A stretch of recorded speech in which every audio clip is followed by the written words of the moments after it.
Yes, good afternoon, and welcome to my class for the ITC 100 Intro to Computing.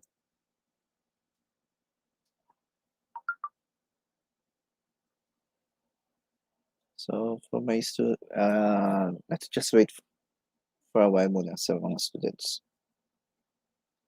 So I'm so sorry I don't have a cam because there's a little bit yeah technical problem with my camera. So please to those who are watching now, can you tell your classmates that we are having our class now? So I'm so sorry that I was not able to have a class this morning because there's really an important things to finish, no? So that's why hindi ako naka-klase kagabi. Yes, good afternoon, Claire. Kindly tell your classmate on your GC that any moment right now we will start our class. Yes, good afternoon, BJ. It's Aljur, Julia.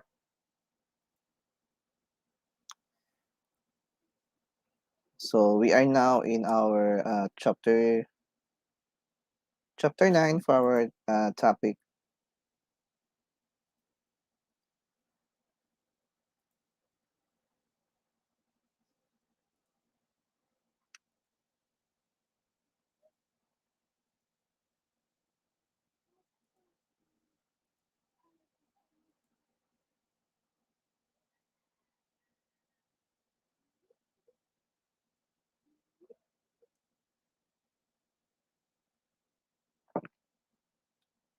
Okay, so while waiting for the others to come.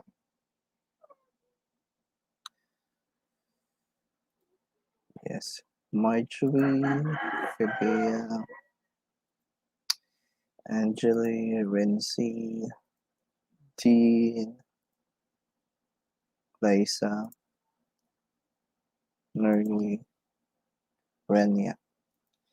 So I believe I know already said to you the laboratory activity that you'll be doing, no? So though I was until now, sorry talaga, until now we are not yet done to finalize the detailed instruction for your laboratory activity, no? Kasi nga, yeah, ang daming meetings na conduct. So hopefully this week matapos namin yun, na? Then, since hindi ba tayo nag-klase kagabi, so I believe that you make it uh, kahit ano na siya, padahan-dahan sa paggawa ng laboratory activity ninyo.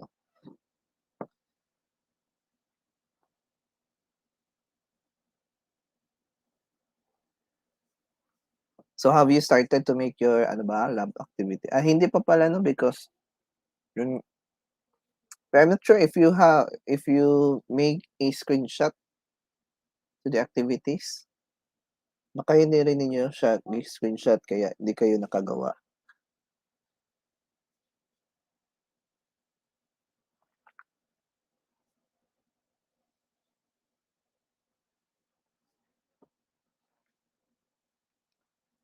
Yes, same pa din, Rania. Yes, still the same. So malapit na no. So I believe nga you already started making it. Madali lang talaga ang araw ngayon.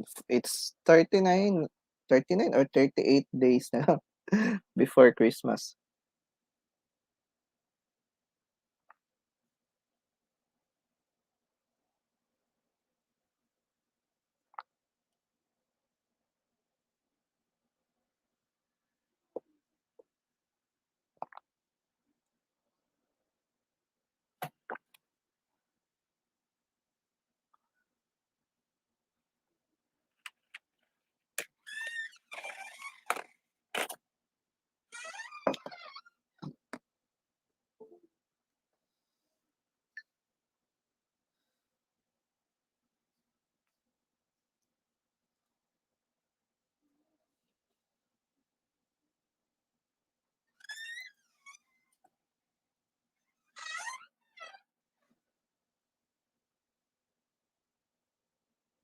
So I'm sorry I don't have a cam hub because nagkaroon aside from the problem of my camera, yeah, my background is really a bit messy because may ginagawa din ako dito sa room ko.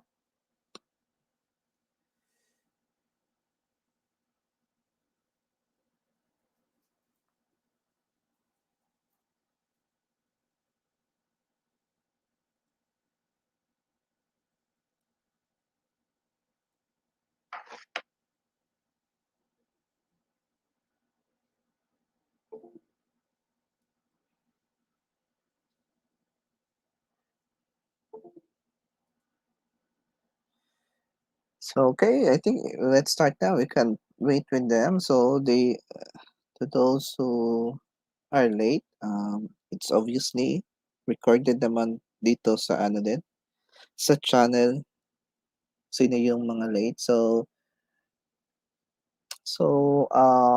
going back to the previous chapters with this Mom Cindy, ano, because she's the one who have the presentation, discuss about the computer networks, then it followed by the internet and the World Wide Web.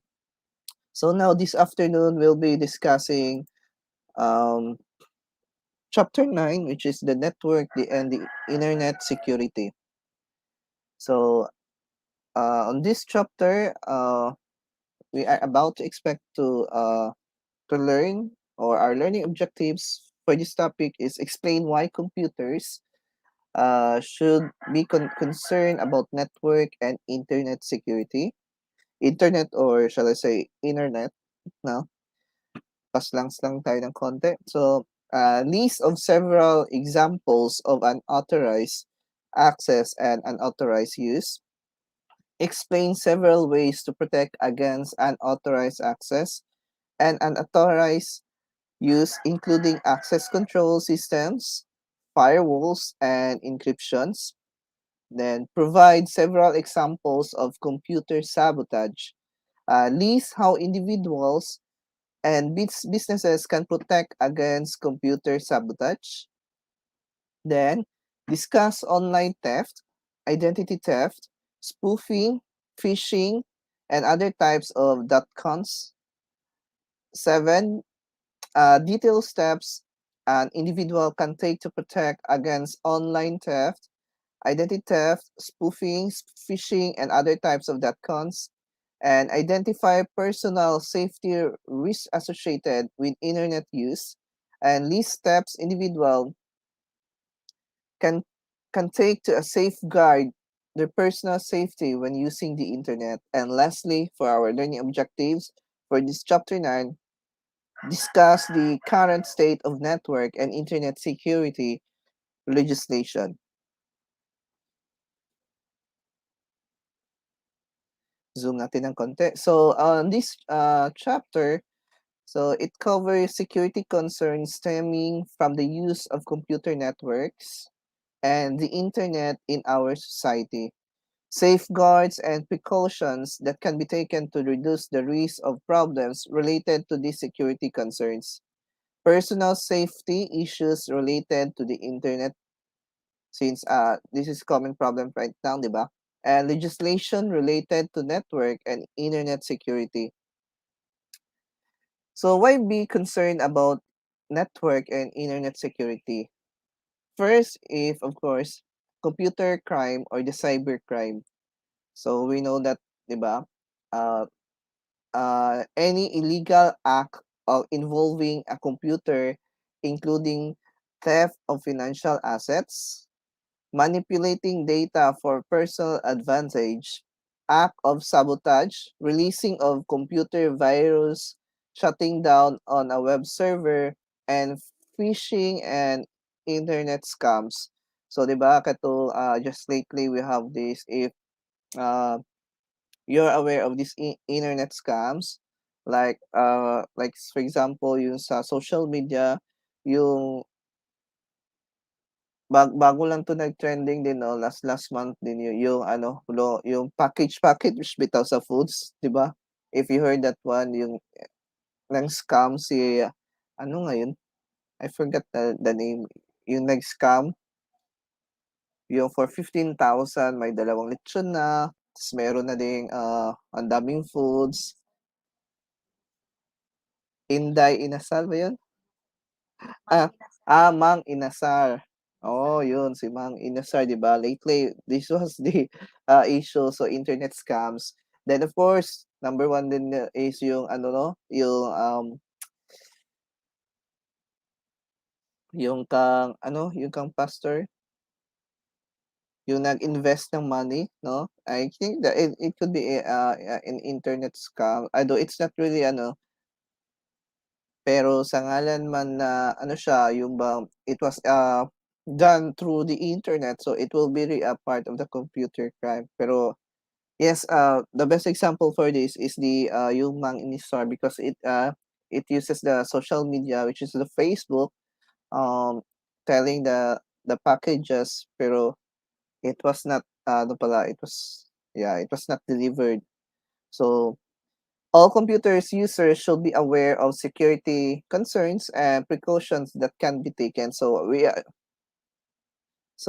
all of us should be aware, especially posting, no? Baka mag-post ka diyan sa ano Facebook, that could be considered as a cybercrime. Mo na careful tayo sa pag-post natin sa social media. Then, of course, we have this unauthorized access, gaining access to computer, network, file, or other resource without permission. So, as you know, as the Facebook right now has having, and not only the Facebook, even the Gmail, most of the social media this time have two-way of authentication. Now, you cannot, for example, if you try to log in this computer, the one that you're using right now is you cannot access immediately your social media unless if you will send this OTP or what we call the one time pin. It will be sent through your cell phone numbers or through your email. So that's the only way they could protect your account. So because we have this also unauthorized use, so using a computer resource for unapproved activities. So I think yes, the best example I could give is the Facebook because this is very the commonly used social media, which is the Facebook. Then both can be committed by insiders and outsiders. Okay. Then the codes of conducts used to specify rules for behavior, typically by a business or a school. So ayan, this implement na ang codes of conduct on how really to use this I use this particular social media, no? Especially it will be related to the cybercrime. Next, unauthorized access and authorized use is they have this hacking. So using a computer to break into another computer system. So serious threat for individuals, businesses, and the country or national security, example, cyber terrorism. If you can recall, I'm not really sure if you are reading news or yeah, instead of just doing the social media through the pictures. So there were time also, I think this year that not this year, but it was last year, almost 2 years already that some of our government site was being hacked. So makita ninyo because we have also these hackers from the Philippines who are against by to the our government. But I think it was not on the 30 administration pala. It was on the late Noynoy, President Noynoy Aquino. So there are lots of uh, government websites that being hacked because they are really against of the government. So often performed via wireless networks today. Of course, uh, hacking are always done through the internet. No? So many wireless networks are left unsecured. So for kamo karon who are in the internet cafe. So please careful in using your social media account. Of course, there are how I call this one, tactics on how to secure your account on especially using a browser. So what we are doing is, of course, this is the unit that what we are using is not our own. Of course, we don't own that computer.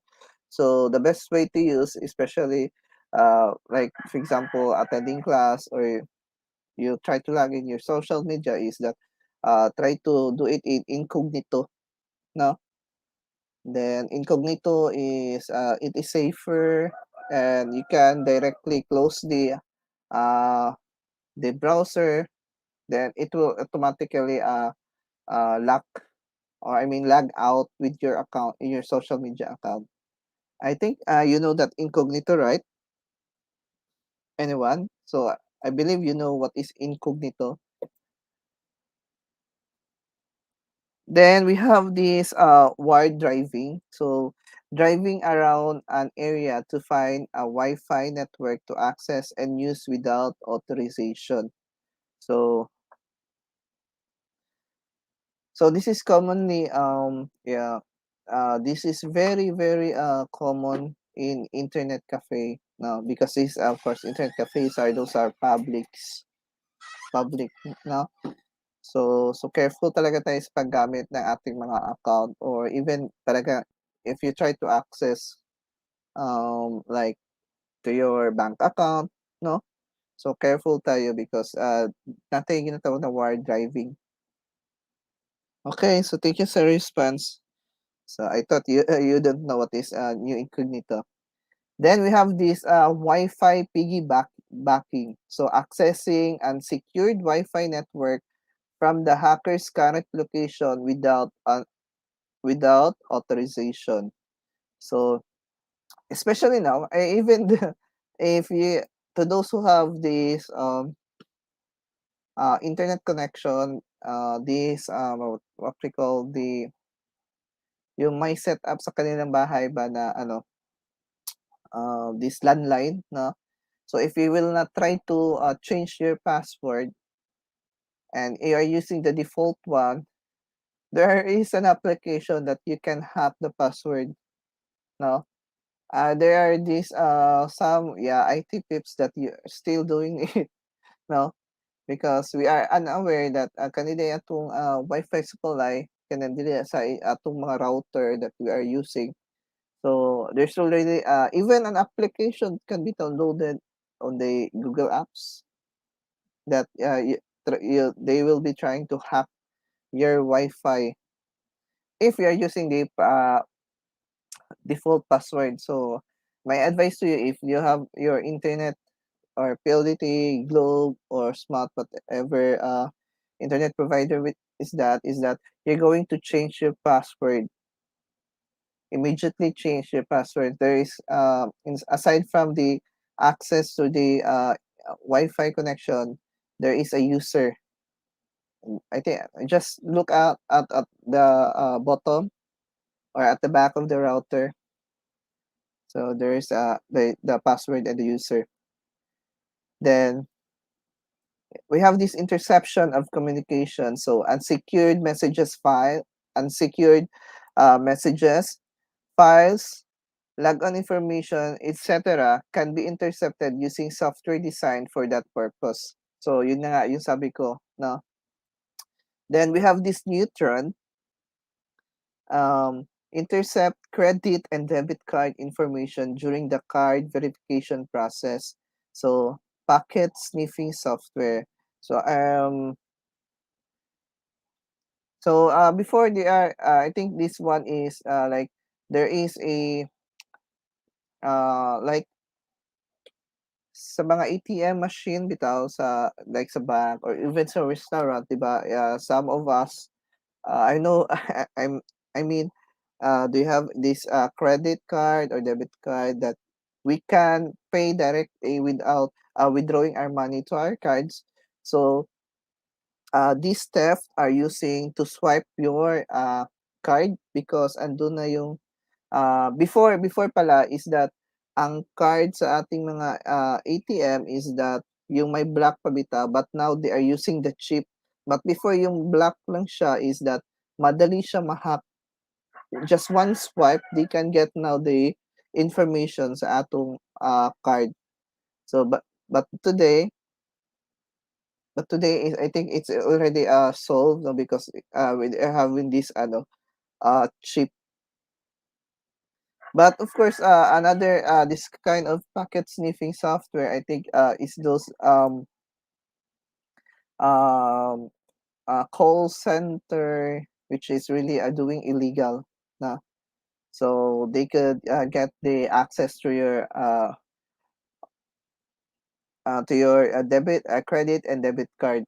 No, so they will record it and they will try to get the information. So I think it even had a Filipino, a Pinoy, who been doing this one, and even he's still studying. I think it's that from, I'm not really sure kung ansa na yung sa Cebu ba yun, no? So she's been doing this hacking type, and his neighbor was really shocked because on his wealthy, but sad to say the NPI already found out, no? And even one of our senators was the victim of this packet sniffing software. I think it was Senator, kalimutan ko yung name niya. So he was one of the victim because it was debited on his account that he spent almost 200,000 without knowing knowing him na how will he spend that 200,000 na he's not doing anything naman daw sa kanya account. So yun. Then access control system used to control access to facilities, computer networks, company database, and website accounts. Then we have this identification system. So verify that the person trying to access the facility or system is an authorized user.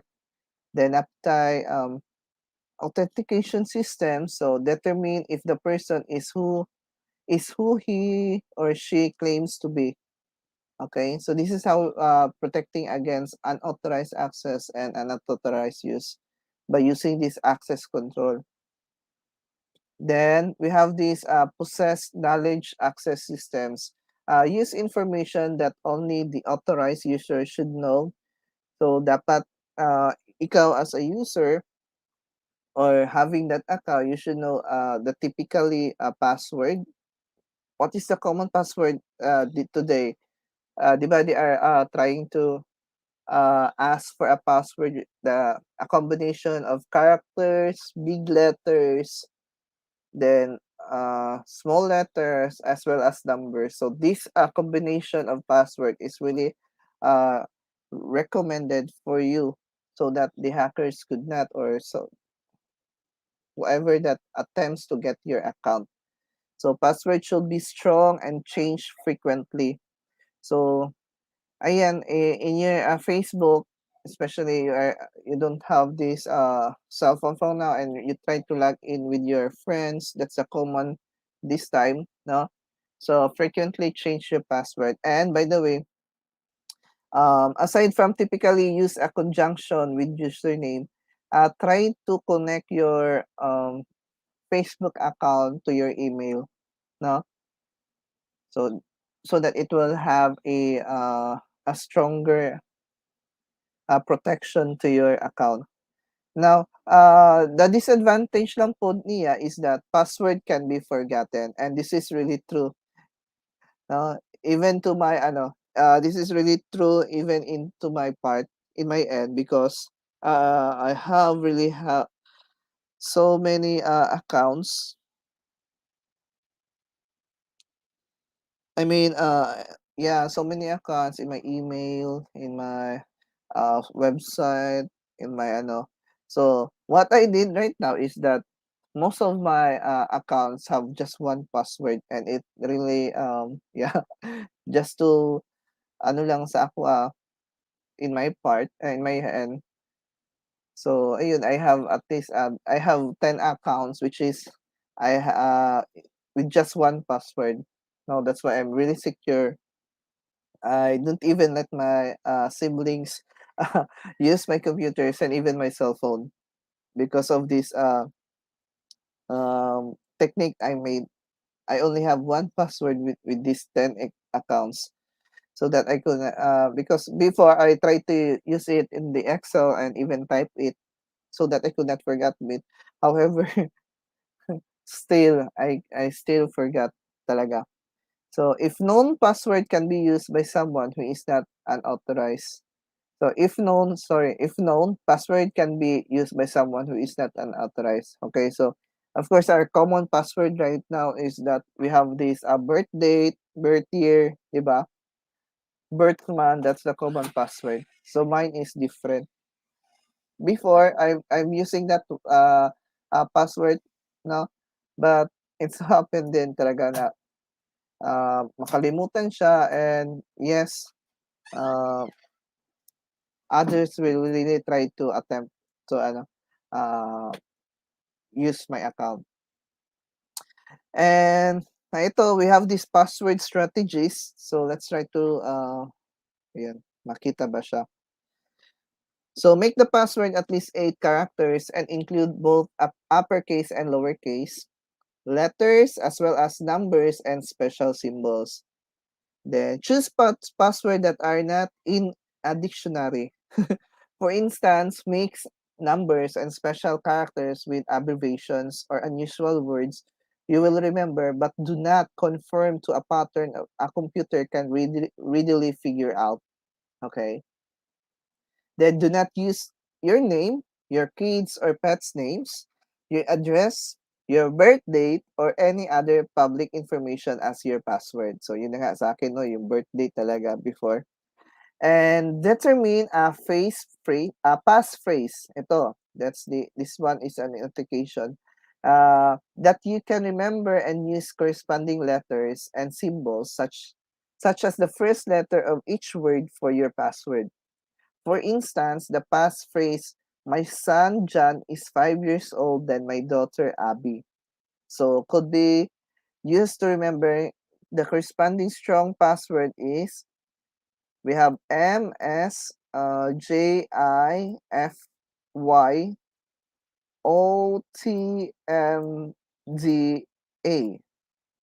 Ayan.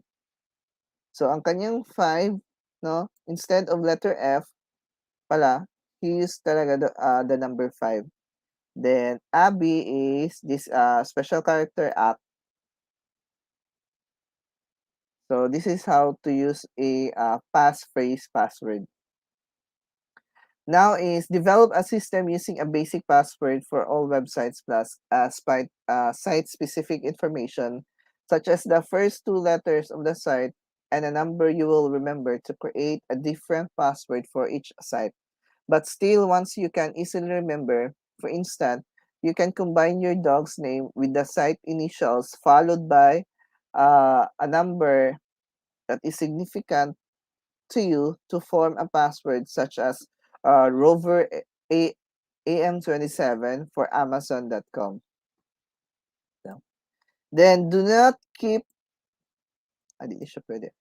So do not keep a written copy of the password in your desk or tap to your monitor, no? So do not really try to do it that you are going to in making your password, then you try to write it in your on a paper, then you left it on your a laptop or you paste it on your wall.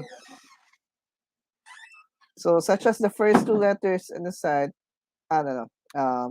If you need to write down your password, create a password protected file on your computer that contains all your password or use a password manager program. Then um, use a different password for your highly sensitive activities,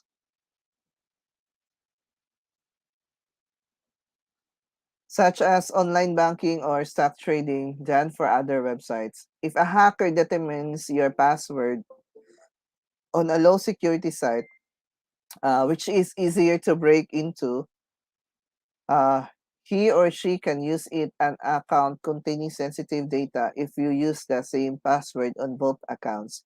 Then, of course, this one, change your password frequently, at least 6 months. Every 6 months na siya, no? So, try to change your password in your Facebook or social media or even to your email. Okay?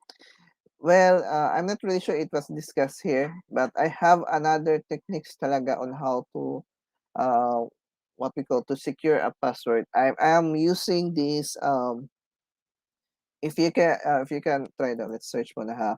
It's Google Authentication. Authenticate. This one. I'm using this Google Authenticator.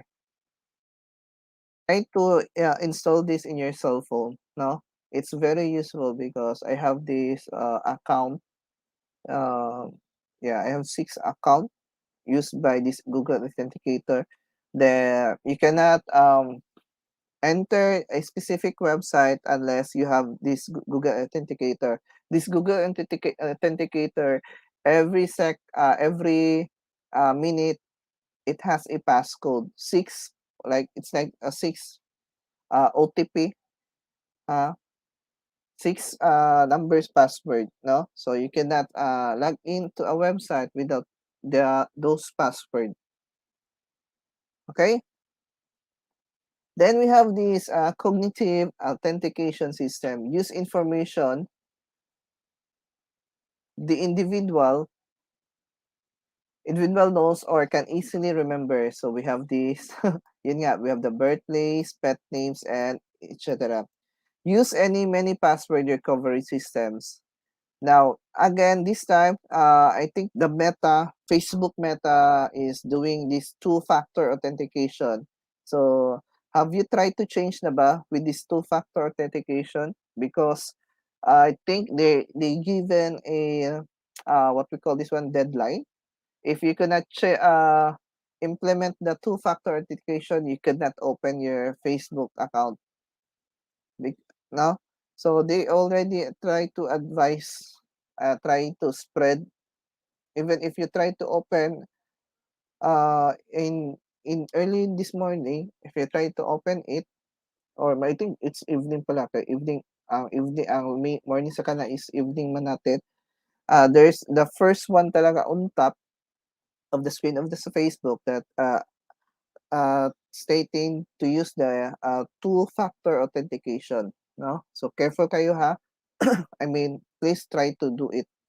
So we have this again two-factor authentication using two different methods to authenticate users. So typically possess knowledge password with either a biometric feature, something you are, and possess object, something you have.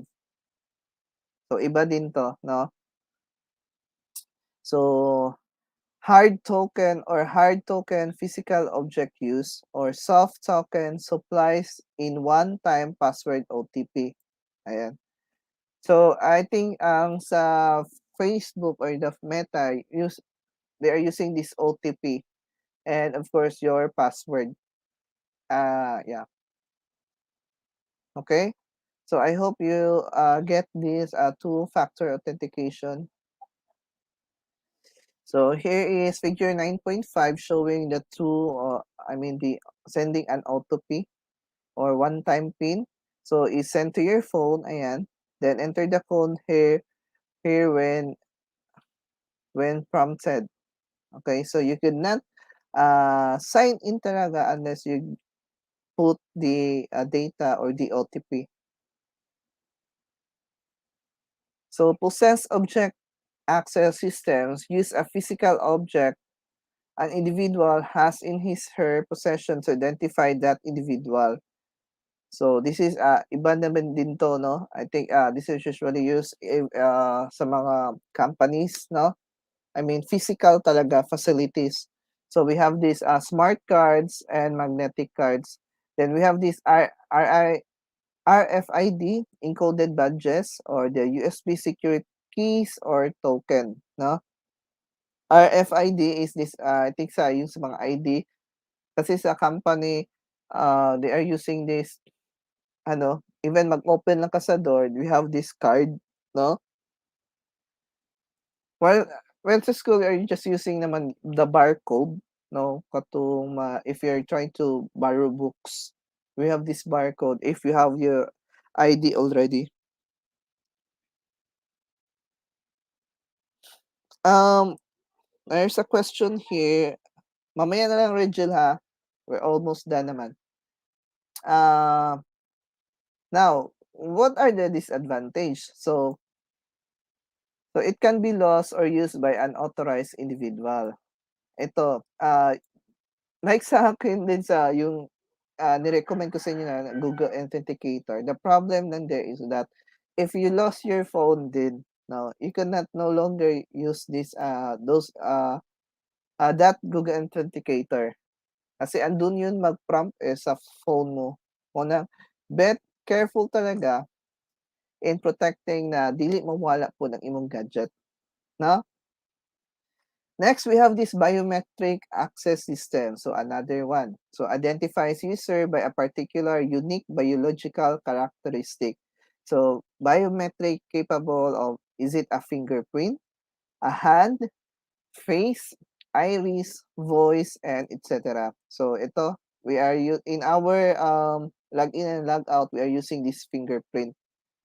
Then of course, yung sa mga itong hand, face, iris, and voice, these are really used in military or other offices or agencies now. They are using this one to secure na you could not get into that room without this scanning your hand, face, iris, and even your voice. So capable na ang voice talaga.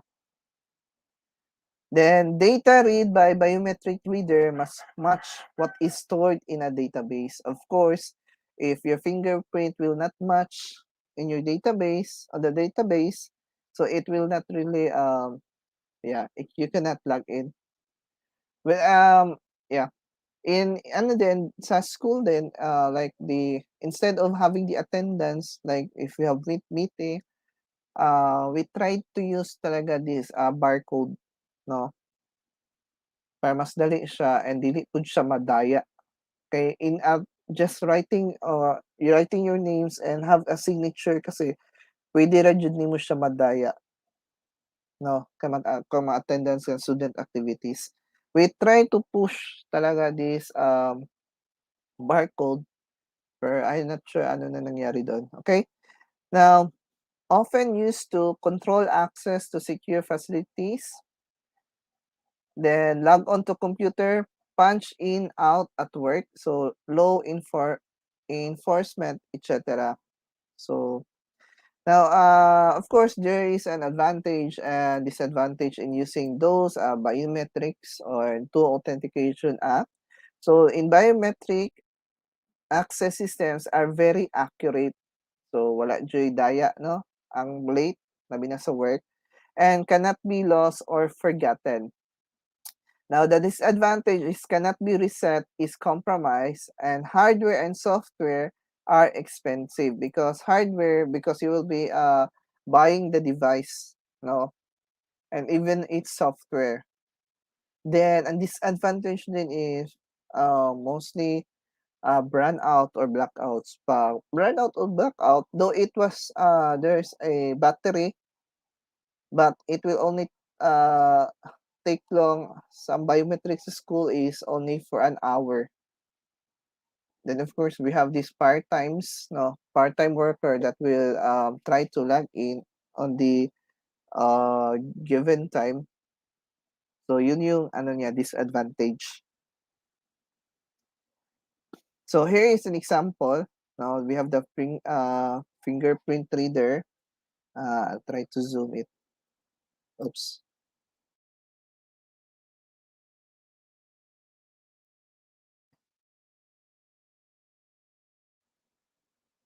Ayan. So we have this fingerprint. Wait, ayun ako din. Sorry. Wala pa.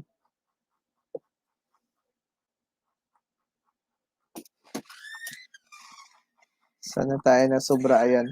We have these fingerprint readers, then we have also these vein readers, no? Vein talagang this yung ugat, no? Yung ugat natin, no? Then we have these face recognition systems. Then ito yung iris recognition system. This iris recognition system are being used now for our national ID. Have you registered already at PSA? No?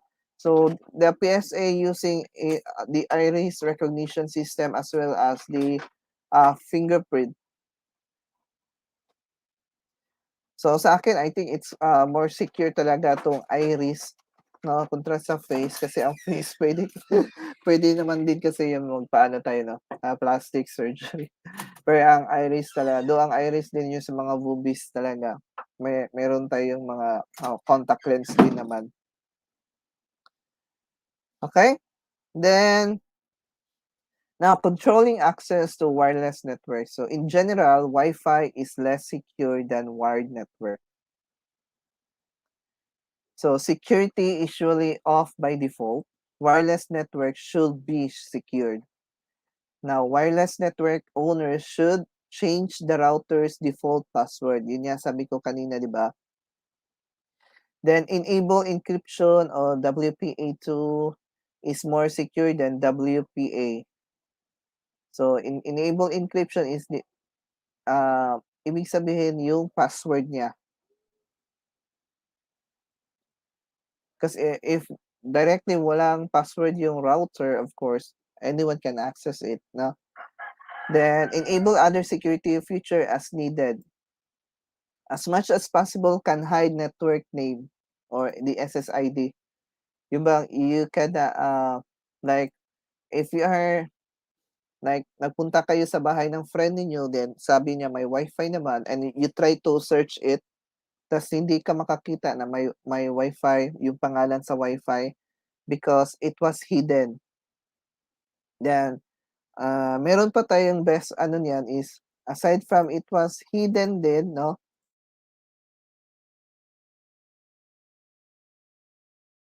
Aside na it was hidden, meron tayong tinatawag yung MAC address, no? I've been even dito sa bahay because we are daming yang nagbibisita dito. Aside from I try to enable the yung hide the network.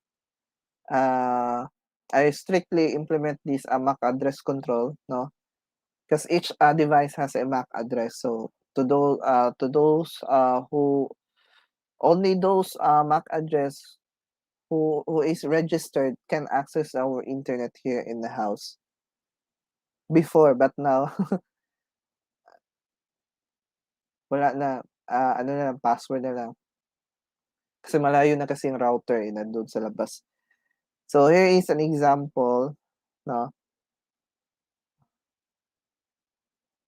So you can do this changing the name of your Wi-Fi, no, by connecting your LAN to the router, then try to log in sa yung default niya na IP address, then the admin user as admin, then password is yung default na binigay. Then this is on how it works back, yung securing a wireless home router. Now, use a router's configuration screen. Yun nga, ito pala. Ito na yung sabi ko. Then, be sure to change the access password. This is an example, pero I know this is not from the Philippines now. So, enter the SSID name, select the security mode, and type a secure phrase. And, ayun, can use MAC filtering. Yun na yung sabi ko. So, ito. So again, MAC filtering is another way talaga on how to secure using your Wi-Fi, because if like now, even now, 'di ba? You can just try to how we call this one? Yung isa phone, just giving the QR code, ano mo ana? yung sa phone, na have you tried that one that you can access, you can directly give the password by clicking the name of the Wi-Fi or the network, then it will give the barcode. Then by scanning the barcode, you can automatically log in and can use the internet connection. So mas daghan na jud siya maka-connect. So better jud do this mock filtering if I were you. Though I know some of you cannot relate for now because you're using just the data of your phone, but once you have your internet in your house, please do these techniques. Okay? Then, ayan, we call firewalls. What is firewalls? So firewalls, a collection of hardware and or software intended to protect a computer or computer network from unauthorized access.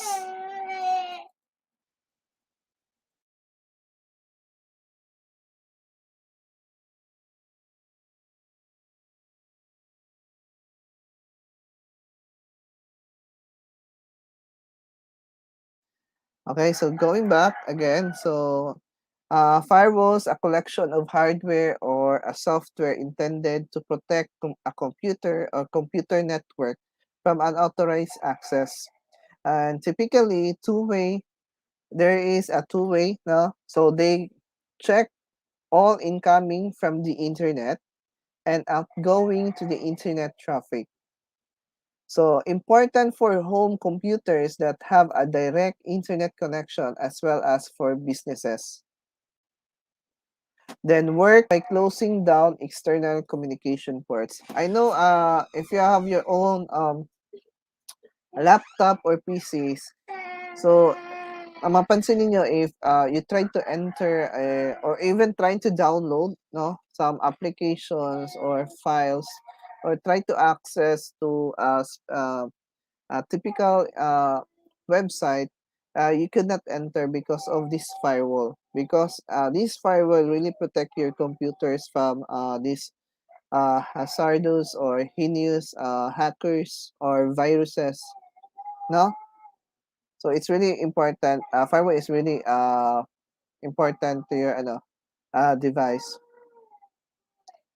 Okay, next we have this ito na types of the firewall, no? This software is the Komodo firewall. Firewall set, you can specify settings for individual programs as desired. Then of course this firewall will give you alerts or you are being notified when a new program requests access, no? So ito yung example. Then we have this intrusion prevention system or the IPS software. So monitors traffic to try and detect possible attacks. If an attack is discovered, IPS software can immediately block it. No? Then yes, this is the IPS example of this antivirus. Then we have this encryption method of scrambling contents of email or files to make them unreadable if intercepted. Okay. Then secure web pages use in encryption, so SSL and EV and SSL. Then we have this private key encryption or symmetric key encryptions use a single key, most often used to encrypt files of a computer. If used to send files to others, then the recipient and sender must agree on the private key to be used. So, ayun. So again, kaning private key encryptions will be agreed by the sender as well as the recipient. If they will agree, then they can receive now the files that they are trying to share. While we have this public key encryption or asymmetric key encryption, use two keys, a private key and a public key to encrypt and decrypt documents. So example, this one is yung I think ang zip, no? If you give the password, ang key is yung ang key pasabot dito is password man no? So you can give the password sa iya, then they can open it. No? Then we have this public key can be given to anyone. Then key pairs are obtained through a certified authority. Ito na yung example. So first is the email message. Ito yon. Then the email transmitted over the internet is encrypted. So ayan, di na siya di siya mabasa kay naka-encrypt. Then Joe's private key. So si Joe's lang jud ang maka-open ani na message. So mamora na dito pod katong sa zip file, no, kung mag-send kag file especially it is really private, no, pwede ta hatag jud ana og password para ma-access nila. Okay? Then we have this web-based encrypted email or the hash mail is available. So various strengths of encryption available. So stronger is more difficult to crack. We have this strong is 128-bit, which is 16 character keys. And sa military jud mas dako siya, so it has a 2048-bit, which is 256 character keys. So grabe ni siya because of course military talaga, or we're talking about our national defense. So we need to secure it. Then we have these virtual private networks or the VPNs. So a private secure path over the internet allows authorized user to securely access a private network via the internet. So much less expensive than a private secure network and can provide a secure environment over a large geographical area.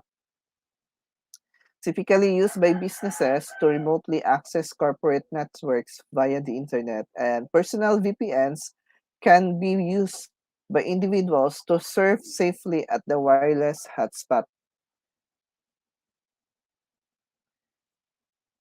Then we have this additional public hotspot precautions. So individuals should take additional precautions when using public hotspots in addition to using security software, secure web pages, VPNs, and file encryptions. So ito yung precautions ng ano. Yes, I can recall this VPN pala, no. Kasi naka-work din ako through home base itong ano, yung sa call center. Yung sa call center home base ba? Last year man ata yun. So we are using this VPN, no. Despite the company is base talaga niya is sa Davao, but ang exact company is dun sa di ba, USA. So we are using this VPN para secure talaga. Then we have this sensible employee precautions. So screen potential new hires carefully. Then watch for disgruntled employees and ex-employees as business partners to review their security. Then develop policies and controls. Then use software to manage devices and prevent data leaks. So ito yung pinaka-importante, no? Kasi baka kasi may leaks which is ang data ng mga customers sa company, malik which is andun yung mga personal data. So ito yung delikado. So data leakage prevention systems, the outbound content and monitoring system, and mobile device management or the MDM BYOD. Ito yung examples. Now, securing BYOD or bring your own device. Some businesses use BYOD as a cost-saving measures. So individuals want to carry their devices with them and use for both work and personal use. Security is a disadvantage. Why? Because business need to ensure company networks and data are not adversely affected. MDM software can help. Then containerization can separate work and personal data and apps. Okay, quick quiz na tayo, no? So I hope you got this yeah. for our topic this afternoon. So we will entertain now questions. May question kasi dito si Regil Manausong. So sir, pwede palitan ang font ng letter, sir. Kung ano Reg, referring sa password. Kaya sa password man ni kanina na good question nimo. By default talaga we have default na gud na ang kasi mga sa internet, no. So by default na dyan na siya.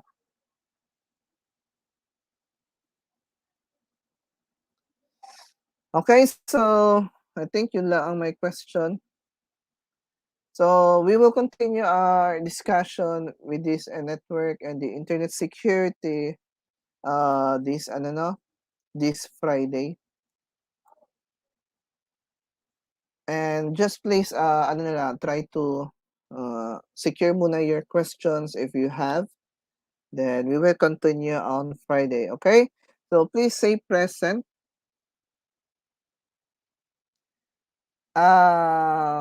Sorry, Reg. Sige daw. Try daw na kung Ay, sige to ba, kumakaya pa. Napamag ko yung klase.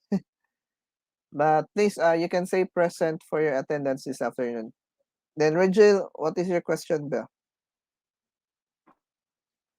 And then, by the way, don't forget to thumbs up this video.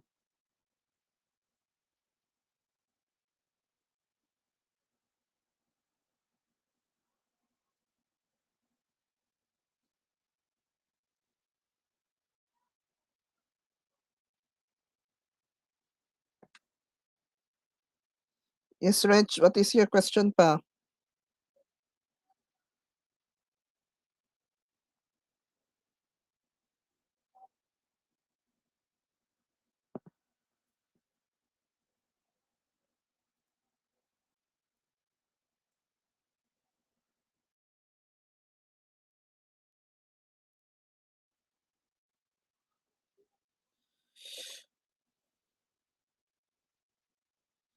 Okay, nawala na si Reg. So, Reg, just secure muna your question then about